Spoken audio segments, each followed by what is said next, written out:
Good morning. It is August 12th, 2021. This is Richard Otto. I'm Eric Sepanek, and this is the Gold Spot.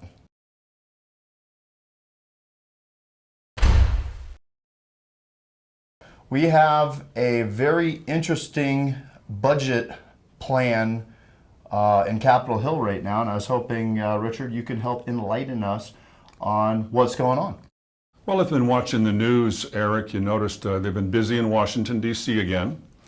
They're in the midst of passing a $1 trillion infrastructure bill, working in the Senate and the House, and that's in preparation for trying to pass a $3.5 trillion budget framework. And of course, if you go back to about a year ago, this is on top of the $6 trillion COVID relief bill. So they're looking at about $10 trillion moving into the marketplace.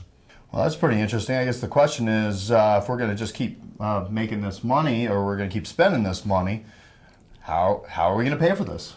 Well, the government's got a pretty interesting plan. They've got taxation of you and me and all the other Americans, and monetization. They have these printing presses that they want to keep in circulation, so they're going to keep printing money until they get the other $4 trillion into circulation. And by the way, Eric, how's gold been doing this week? Well, it's pretty interesting. So the aftermarkets, we saw Monday morning, if you would, we saw a drop about almost $65 in the aftermarkets, and then we saw a pretty good drop on Tuesday. A lot of this is coming off of the idea that the yields in the Fed are not going to need to continue to create so much support for the COVID relief. Mm-hmm. Now, I guess we're not factoring in, when you see movement like this in the marketplace, I guess you're not factoring in the idea that this $4.5 trillion is going to pass. I don't care if it's long-term or short-term, you're talking about a massive amount of money. So the real interesting query at this point in time is going to be,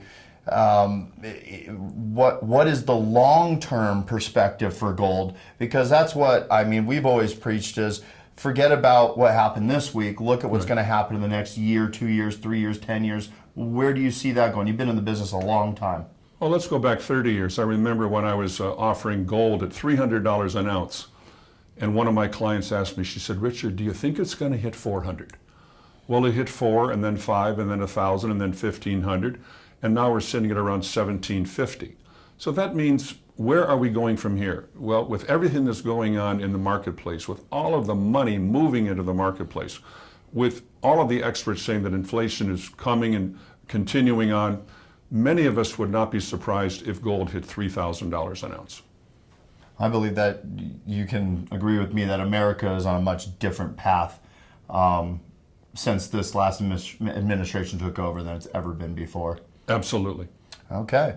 Well, with that being said, we'll see you next week. Thank you for joining us.